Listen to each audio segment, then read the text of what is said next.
So the research started out at trying to add value to cottonseed, and most of the time, or most cottonseed, the conventional varieties have gossypol in them. Gossypol's a toxin, and that toxin makes the cottonseed toxic to most life forms. And right now they use cottonseed for crush feed in cattle. Cattle can tolerate it, but it's even toxic to cattle at some point. Now, cottonseed is high in protein, so it does have some benefits to it. Well, we've been working on a variety of cotton that doesn't have the gossypol in it, and now we have a kernel, or a cottonseed kernel, that is about 32% protein, and we can use that protein for all kinds of different food products. So we started evaluating, what can we use this high protein kernel in what type of food products. Some of the things we kicked around were pet foods, human foods, aquaculture feeds, and to help the cotton industry, what we needed was to create a demand for large volumes of this cottonseed. And we figured, well, the aquaculture industry would be the way to go. So we started making formulations of diet, replacing fish meal, which is about $2,500 a ton, and cottonseed's about $200 a ton. So that also made it really attractive to use that cottonseed in our research to develop the feed.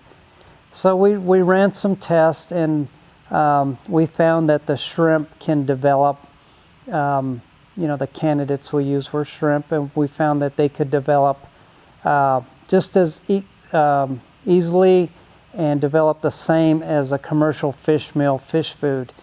So that makes aquaculture feed really attractive as far as monetarily, because now we have a feed that, fish meal is costing $2,500 a ton, that we can significantly cut down the cost of the fish food.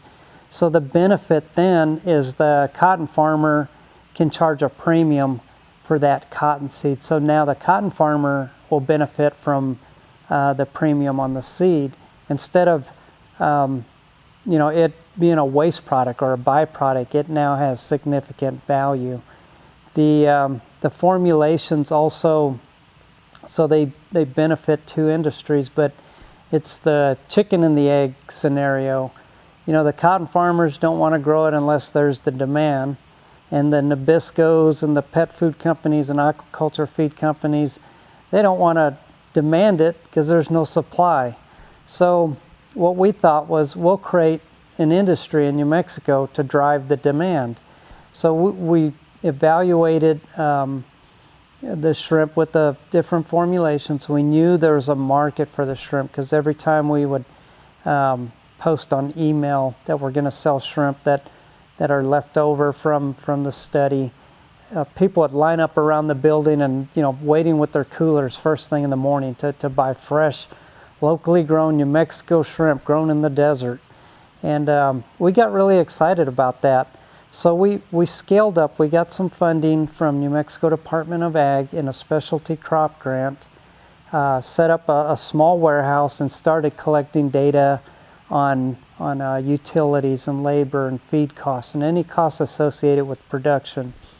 And what we found was we could still make money on the deal, even though our cost of production was higher than what you would buy from a local grocery store.